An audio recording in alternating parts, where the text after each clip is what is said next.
اگر نہیں تھا میری دعا سے یہ کیوں مانو؟ وہ نبی جو امت کا اتنا خیر خواہ تھا علیہ الصلوۃ والسلام، فضا ابی و میرے، وہ اگر یہ طریقے ہوتے چھوڑ دیتا امت کو بے خبر۔ اس کا جواب نہیں دیتے کہ آپ کسی اپنی کتاب سے نکال کر دکھائیں، کوئی کچی پکی آپ نے یہ کام کیا؟ ہاں نہیں بھی کیا، مگر اچھا نہیں، ہندوؤں سے لیا ہوا، ان کے دینا ہے۔ تحفۃ الحنود پڑھ لے، جو پنڈت مسلمان ہو گیا عبید اللہ سندھی نہیں، پہلے ہوا 150-200 سال، بڑا عالم تھا سنسکرت کا۔ اس نے پھر مقابلہ کیا، یہ کتاب میں نے کئی مرتبہ لیا، لوگ چوری کر رہے تھے، تحفۃ الحنود، ہندوؤں کے لیے تحفہ۔ کمال یہ کیا، اس نے پہلے عقیدوں میں مقابلہ کیا کہ اللہ کو یہ لوگ کس طرح مانتے ہیں، ان کے کتنے فرقے ہیں، کون کون کس طرح مانتا ہے، پھر نبی جو ہیں ان کو کس طرح مانتے ہیں، کتابوں کو، فرشتوں کو، آخرت کے بارے میں ایک ایک باب ہے، اور بتاتا جاتا ہے کہ ہندوازم میں کتنے مسلک ہیں، کتنے فرقے ہیں، اور اسلام کے کیا چیزیں۔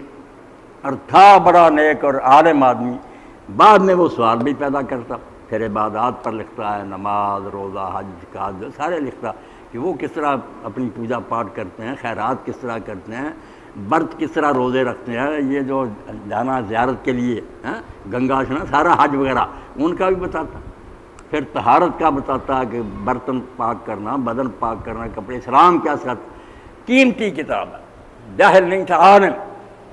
مگر بعد میں جب آتا نا پھر ہندو کہتے ہیں یار ہم اگر کرتے ہیں تو مسلمان بھی یہ کرتے ہو، ان جیسے جو ہو گئے تھے، تو وہ پھر دین کی روشنی میں کہتا ہے کہ دین بھائی وہ ہے جو اللہ کی کتاب میں ہے اور جو اللہ کے رسول علیہ السلام نے بتایا، اس میں یہ کوئی بات نہیں ہے، یہ کرتے ہیں تو آپ سے انہوں نے لیا ہے، یہ ساری آپ کی برکت ہے جو انہوں کے اندر گھس گئی ہے، اسلام کا اس میں کوئی دخل، 150-200 سال پہلے کتاب۔ تو یہ ساری چیزیں اللہ تعالیٰ فرماتا ہے، بات آپ کے ذہن میں آ گئی ہوگی کہ جلدی سے اسلام جو پھیل گیا اس کا نقصان بھی بڑا ہو گیا کہ کوئی ان کو پختہ نہ کر سکا، کوئی مدارس نہیں تھے، کوئی ادارے نہیں تھے، کوئی تعلیم کی فکر نہیں کہ کلمہ پڑھتے گئے لوگ، بس اسی طرح چھوڑ دیتے، سارا کچھ پچھلا ہی رہا۔ یہ نکاح کے موقع پر مہندی، سیرے، گانے، آپ دیکھ لیں اسلام کا ان سے کیا تعلق، ہندوؤں کی رسمیں، مائیں اور سارا نام وہی۔ اس لیے اللہ کہتا ہے ان کا دیکھ لیں، جو یہ ملا حضرات نے صحابہ پر کتابیں لکھیں کہ چونکہ حضور نے اعلان کیا تھا کہ میرا آخری حج ہے، اس لیے سارا عرب آ گیا تھا، یہ مفروضہ دیکھ لیں، عورتیں بھی آئی تھیں، اس لیے وہ سارے صحابی ہیں، گمنام لوگ۔ آپ فوت ہوئے پھر گئے، کتنی جنگیں حضرت ابوبکر کو لڑنی پڑی، ادھر لشکر مرتدوں کے خلاف، اور اسلام ان کے اندر آیا ہوتا تو اس طرح ہوتا پھر کہ فوراً اسلام سے پھر گئے۔ مسجد عبدالقیس اور مسجد مدینہ کے ساتھ جماعت نہ رہی، تو اس لیے یہ جو خوش ہونے کی باتیں نا، یہ نادانی کی باتیں ہیں۔ پہچان لو کہ شروع میں ایک گروہ اسلام میں ایسا پیدا ہو گیا جس کے برے اثرات باقی رہے، وہ بظاہر صحابی کہلاتے رہے کہ حضور کو دیکھا، نہ صحبت اٹھائی، نہ پاس رہے، نہ دین سیکھا۔ اللہ فرماتا ہے قرآن پاک میں جہاں کہ الاعراب اشد کفرا ونفاقا، یہ آیت آپ تو 97 نکال کر دیکھیں گا کہ بدو لوگ جو ہے بستیوں میں رہ رہے ہیں جو لوگ، یہ بہت پکے کافر ہیں، بہت پکے منافق ہیں، حالانکہ حضور کے زمانے میں اسلام لائے تھے، واجدر اللہ یعلم حدود ما انزل اللہ علی رسولہ، اور چونکہ یہ کلمہ پڑھنے کے بعد مدینے آتے ہی نہیں،